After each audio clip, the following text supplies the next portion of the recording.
Selamat pagi, topik hari ini akan membahas metode peramalan. Disampaikan oleh Bambang Sugiono Agus Purwono. Pokok bahasan kita akan membahas mulai pendahuluan, kemudian definisi peramalan, kegunaan peramalan, metode peramalan. Ada 3 hal yang akan kita bahas, yaitu constant forecaster, kemudian regresi linear, dan moving average, ringkasan dan soal-soal latihan. Diharapkan setelah selesai membaca topik ini, Anda dapat mendefinisikan tentang peramalan. Yang kedua, dapat menjelaskan tentang kegunaan peramalan.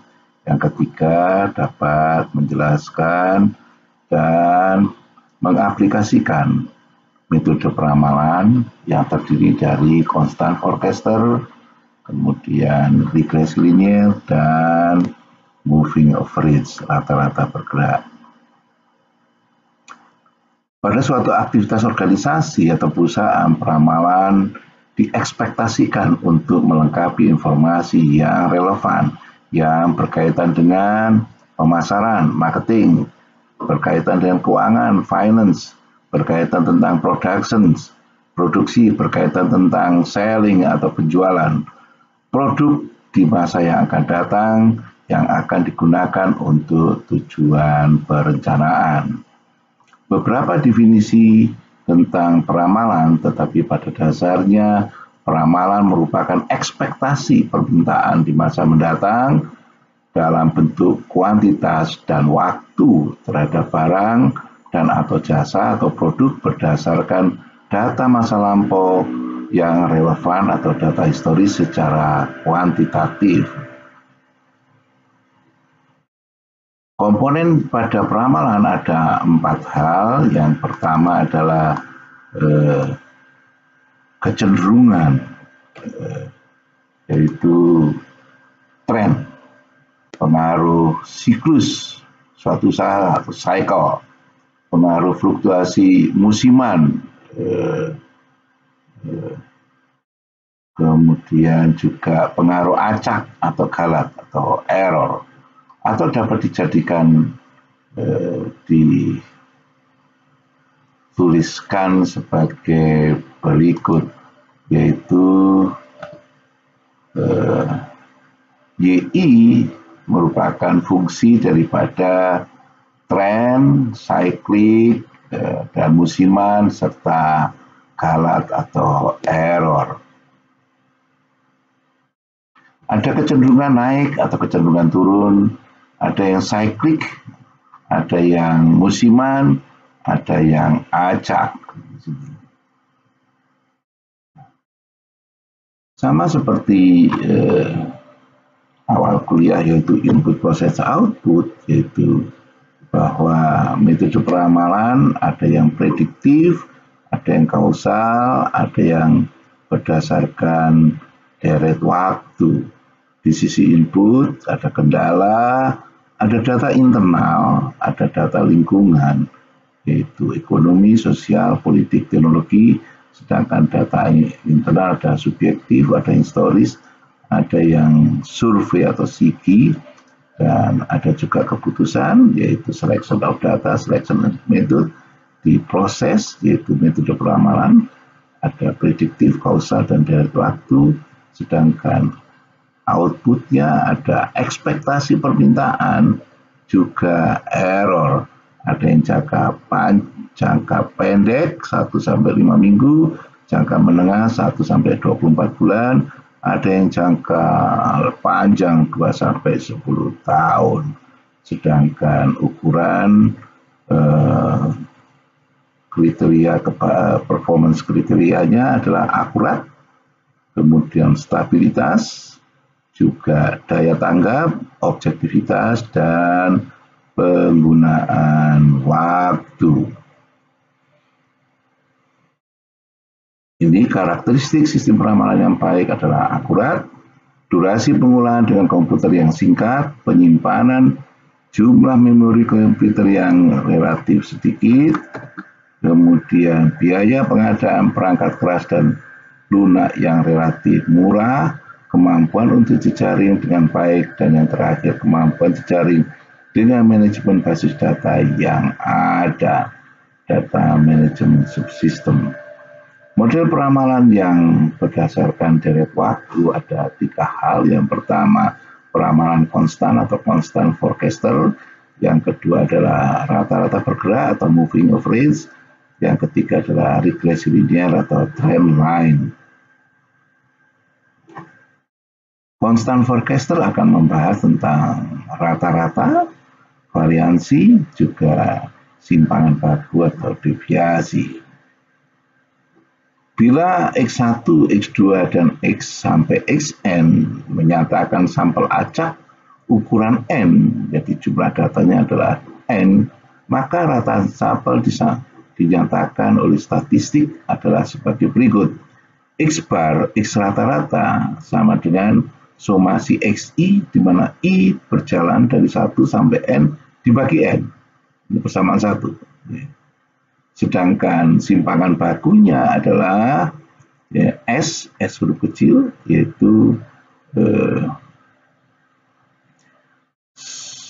kuadrat kedua dari sigma XI dibagi X bar X rata-rata dikuadratkan, di mana I berjalan dari 1 sampai N dibagi N-1. Nah, disampaikan di akar kedua kan. Sedangkan variansinya adalah S kuadrat, jadi sigma XI somasi XI dikurangi X bar X rata-rata dikuadratkan, di mana I berjalan dari 1 sampai N dibagi N-1.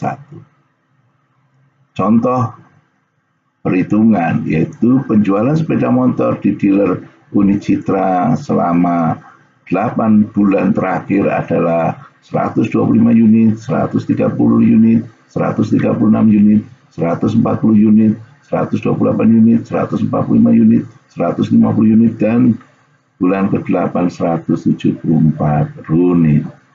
Berapa rata-rata penjualan, simpangan baku, dan variansi? Penyelesaian dengan menggunakan persamaan 1, maka diperoleh rataan setiap bulannya adalah X bar huruf kecil ini sama dengan X1 plus X2 plus X3 plus X4 plus X5 plus X6 plus X7 plus X8 dibagi 8. Nah, kalau gambarkan scatter plotnya adalah seperti ini. Ini adalah sales penjualan Y-nya, sedangkan bulan ke-1, ke-2 sampai ke-8 adalah XI. Kita lihat, maka diperoleh X rata-rata adalah 1128 dibagi 8 adalah 141. Sedangkan simpangan bakunya adalah seperti ini rumusnya. Kita lihat bahwa X1 dikurangi X bar rata-rata dan seterusnya sampai X8 dikurangi X bar dikuadratkan, di akar kedua akan dibagi 8-1. Sehingga diperoleh ini 125, tadi X rata-rata 141 dikuadratkan, dan seterusnya sampai 174 dikurangi 141 dikuadratkan dibagi 7. Di akar kedua akan diperoleh 15,829. Karena ini sepeda motor, maka integer bilangan bulat, yaitu menjadi 16. Sedangkan S kuadratnya diperoleh ini 250,42. Kita lihat didapatkan ini bahwa X rata-ratanya 141, jadi plus minus S plus minus 16. 141 ditambah 16 adalah 157, dan 141 kurangi 16 adalah 125 unit. Jadi berkisar di antara 125 sampai 157 unit bila K adalah 1. Contoh metode regresi linear, hubungan antara produk terhadap sales, produk price, promotion, and place terhadap marketing mix atau sales, hubungan antara service quality, responsiveness, accessibility, tangible, empathy, dan relate terhadap service quality. Persamaan regresi secara umum, Y caping, Y head, estimasi daripada estimator daripada Y adalah B0 plus B1 X1 plus B2 X2 plus Bn Xn. Untuk satu dependent variabel dan satu independent variabel, maka persamaannya adalah Y caping sama dengan A plus BXI plus errornya EI. Atau Y caping sama dengan A plus BX, di mana A adalah intercept, sedangkan B adalah slope-nya. Nah, dari sini kita akan memperoleh dua persamaan, yaitu sigma YI, di mana I berjalan dari 1 sampai N, sama dengan N kali A, plus B kali sigma XI, di mana I berjalan dari 1 sampai N. Yang kedua adalah sigma XI YI, di mana I berjalan 1 sampai N, sama dengan A dikalikan sigma XI, di mana I berjalan 1 sampai N, plus B kali sigma XI kuadrat, di mana I berjalan dari 1 sampai N. Nah, Y dan X diketahui, dua persamaan dengan dua bilangan anu A dan B, maka kita bisa mendapatkan A dan B. N diketahui, maka semuanya bisa didapatkan. Sehingga B sama dengan ini, A sigma XI YI, di mana I berjalan dari 1 sampai N dikurangi sigma XI dari I berjalan dari 1 sampai N dikalikan sigma YI, I berjalan dari 1 sampai N dibagi dengan N kali sigma XI kuadrat, di mana I berjalan dari 1 sampai N dikurangi sigma XI dari I dari 1 sampai N dikuadratkan, maka akan diperoleh B. Kalau B sudah dapat, maka A diperoleh dengan persamaan Y caping dikurangi B X rata-rata, maka diperoleh A konstantanya. Sedangkan koefisien korelasinya diperoleh dengan persamaan ini. Contoh regresi sederhana, PT Unicorn Citra, dealer yang bergerak di bidang penjualan sepeda motor. Data penjualan sama seperti tadi, 8 bulan terakhir adalah seperti ini.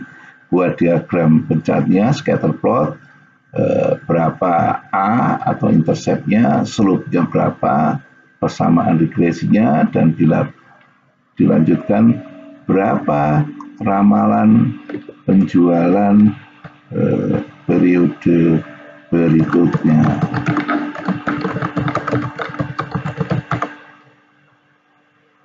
Dua periode berikutnya.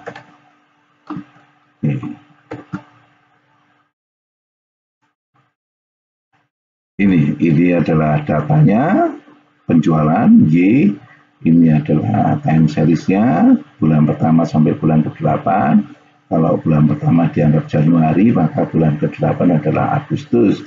Kita akan diramalkan bulan ke-9 September dan bulan ke-10 Oktober dan seterusnya. Apabila scatter plot diagram pencatnya adalah seperti ini, maka perlu dihitung ini. Jadi bulan ke-1 sampai bulan ke-8 jumlahnya adalah 1 tambah 2 tambah 3 sampai 8 didapat 36. Sedangkan Y-nya penjualannya 125, 130 dan seterusnya. Bila dijumlahkan akan diperoleh 1128. Sedangkan XI kuadrat ini 1 kuadrat sama dengan 1, 2 kuadrat sama dengan 2. Dijumlahkan adalah 204. Sedangkan YI kuadrat 125 kuadrat adalah 15.625, 130 kuadrat diperoleh 16.900 dan dijumlahkan diperoleh 160.806. Sedangkan XI 1 kali 225 diperoleh 125, 2 kali 130 diperoleh 260, dijumlahkan diperoleh 5.305. Di sini XI dikurangi X, kita bisa dapatkan rata-ratanya 4,5 dan seterusnya. Maka kita bisa dapatkan YI dikurangi rata-rata kemudian XI dikurangi X rata-rata, diperoleh, kemudian dikuadratkan errornya ini, diperoleh XI min X rata-rata dikalikan YI dikurangi Y rata-rata, maka diperoleh juga nanti persamaannya adalah sekian ramalannya. Dari persamaan 7, 10, dan 11 diperoleh B sama dengan 5,4523800952. A-nya maka diperoleh 116,462,857, sehingga the best estimatornya adalah 116,462 ditambah 5,45 sekian X. Kita ini persamaannya adalah ini kan, kita cutting sampai dengan 116,446 sekian ditambah 5,45 sekian X. Kalau X yang 9, R-nya juga bisa dapat, koefisien korelasinya bagus sekali, 0,842775. Ramalan bulan ke-9, maka X ini diganti 9, maka diperoleh 165,5. Karena ini sepeda motor, maka integer bilangan bulat sama dengan 166 unit. Sedangkan untuk bulan ke-10, X ini diganti 10, diperoleh 170,98 atau 170 unit. Dari sini diperoleh tabel ini. Nah ini, diperoleh tabel. Ini bulan ke-1 ramalannya berapa, dan seterusnya. Moving average, yaitu rumusnya adalah sigma demand in previous and period bagian. Bagaimana itu? Kita lihat. Apabila ada penjualan dan bulan, ini bulan ke-1, jam 1, 2, 3, 4, 5, 6, 7, ada 7 bulan datanya, penjualan per bulan kita tahu unitnya, maka moving average untuk ramalan penjualan dengan menggunakan 3 bulanan, maka akan diperoleh 100 ditambah 120 tambah 140 dibagi 3 sama dengan 120. Jadi ini tambah ini tambah ini. Yang ini maka data yang lama dibuang. Maka 120 tambah 140 ditambah 160 dibagi 3 diperoleh 140. Untuk ramalan berikutnya, moving average yang berikutnya, maka data yang terakhir yang paling lama dibuang. 140 tambah 160 ditambah 180 dibagi 3 diperoleh 160. Demikian seterusnya, yaitu 160 tambah 180 ditambah 230 dibagi 3 sama dengan 190. Dari sini kita dapatkan data aktualnya ini. Kemudian ramalannya, moving average tadi sudah dihitung, MA1, MA2, MA3, dan MA4 190. Sini dapat 190 ini. Kalau ramalannya 3 bulanan. Kalau 4 bulanan pembaginya adalah 4. Dan seterusnya. Nah, mana sih yang dipilih kalau ada 2 metode, yaitu constant forecaster dan regresi? Mana metode peramalan yang dipilih? Maka kita bisa mencari, kalau ini datanya aktualnya, maka ini adalah deviasinya atau error 1, error 2, error 3, dan seterusnya. Ini persamaan regresi, maka kita lihat contoh. Dari data yang sebelumnya diperoleh ini, kita lihat. 2 metode peramalan, yaitu constant forecaster dan regresi linear. Datanya adalah ini. Maka diperoleh rata-ratanya ini dijumlahkan dibagi 12 didapat 37,5. Sedangkan regresinya diperoleh Y sama dengan 5 plus 5X. Sedangkan error yang pertama adalah ini. 5 dikurangi 10 adalah min 5. 20 dikurangi 15. Ini ramalannya, bahwa ini adalah ramalannya. Kalau tren linear, ini adalah titik-titik, ini adalah 10, 15, 20, dan seterusnya. Maka errornya terhadap untuk regresi diperoleh ini. Bila dijumlahkan sama dengan 0. Demikian juga constant forecaster.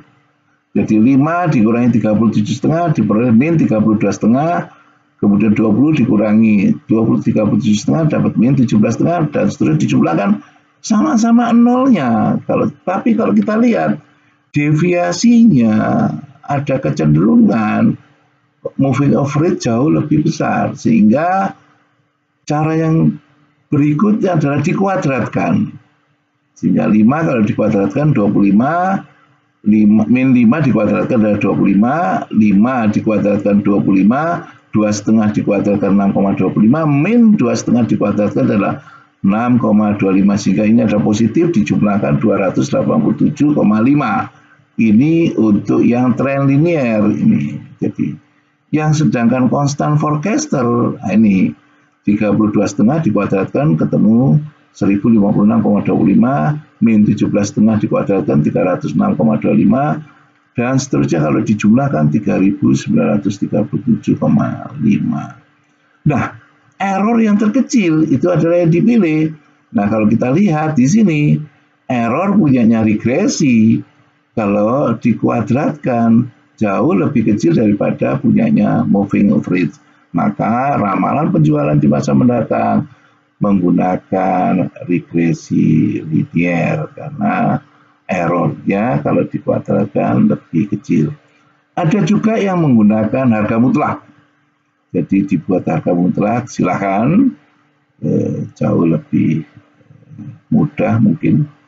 Silakan, jadi min 5 jadi 5, 5 tambah 5 tambah 2,5 tambah 2,5 tambah 2,5 tambah 2,5 tambah 5 tambah 5 tambah 7,5 tambah 7,5 tambah 5 tambah 5 diperoleh kalau itu menggunakan harga mutlak 10 tambah 10 20 tambah 10 30 tambah 15 45 tambah 10 menjadi 55.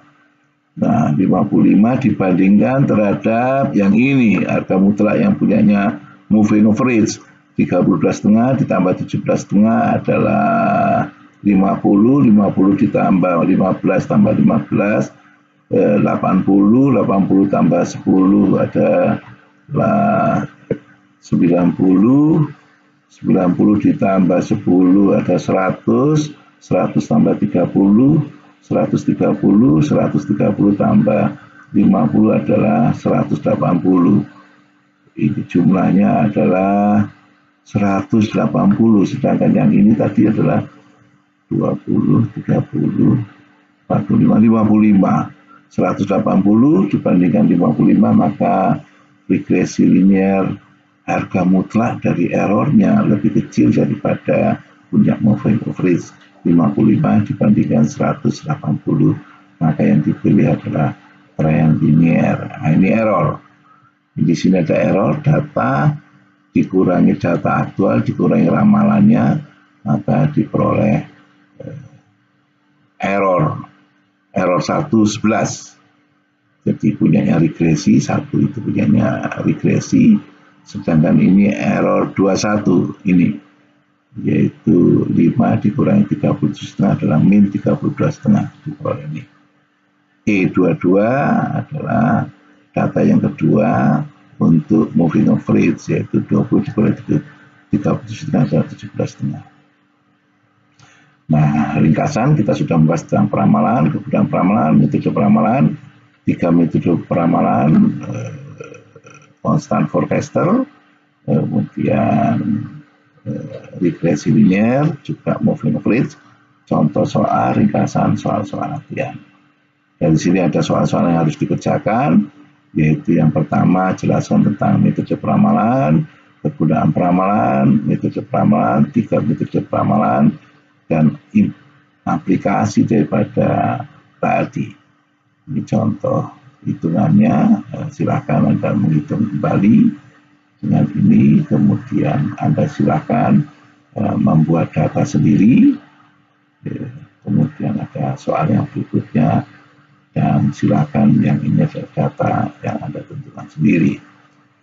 Dari daftar pustaka adalah itu sebagai berikut, kemudian juga disadur oleh Bambang Sugiono, Agus Purwono, yaitu staf pengajar di School of Business and Management, Fakultas Bisnis dan Manajemen Universitas Ciputra Surabaya. S1 di jurusan Teknik Mesin, Fakultas Teknik Universitas Brawijaya. S2 adalah Teknik dan Manajemen Industri dari program Pasca Sarjana Institut Teknologi Bandung, dan doktor bidang manajemen adalah dari Fakultas Ekonomi dan Bisnis Universitas Brawijaya Malang, lulus tahun 2011. Berbagai kegiatan yang sudah dilakukan mengikuti program Sandwich Like Program di Radcliffe University selama 3 bulan di Melbourne, Australia. Beberapa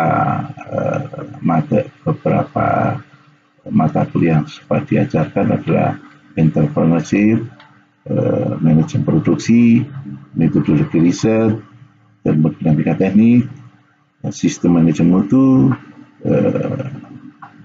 pengendalian kualitas statistik, pemrograman linear, leadership, perubahan dinamis, perpindahan panas, pemrograman komputer, sistem dan pengendalian, engineering manufacturing proses, teknologi mekanik, matematik, dan manajemen pemeliharaan.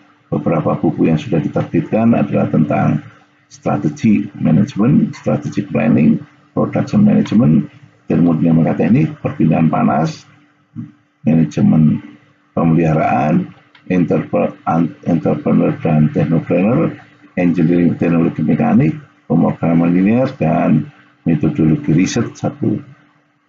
Beberapa kegiatan internasional atau jurnal yang sudah diterbitkan, ada beberapa jurnal sebagai pembicara di beberapa international conference dan seminar nasional di dalam negeri dan di luar negeri dengan topik yaitu entrepreneur dan kooperatif, balance scorecard, juga SWOT analysis, manajemen strategi dan renewable energy, turbin air, limbah plastik, pengendalian kualitas, kemudian water treatment plant, juga tentang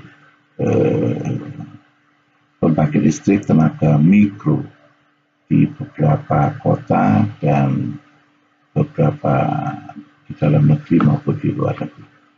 Sebagai keynote speaker di beberapa international conference, juga sebagai ketua panitia di beberapa international conference, juga mengikuti menjadi pendamping tentang penderita HIV/AIDS di Bangkok selama 1 bulan, juga di Wuppertal Jerman selama 1 bulan, disponsori oleh Badan PBB yang mengurusi AIDS. Beberapa asosiasi yang diikuti adalah Asosiasi Dosen Indonesia, Asosiasi Manajemen Indonesia, kemudian IEEE, WSSIT dari United Kingdom, juga ISES, International Society of Environmental Relationship and Sustainability India. Beberapa ID, Scopus ID, Orchid ID, Sita ID, juga ResearchGate, juga Google Scholar, juga ada email ID. Silakan. Terima kasih atas perhatian semua, dan jangan lupa untuk melakukan subscribe, comment, like, and share. Bambang Sugiono Agus Purwono. Sampai bertemu lagi di kesempatan yang lain dengan topik yang lain. Sekali lagi, terima kasih. Sampai bertemu kembali.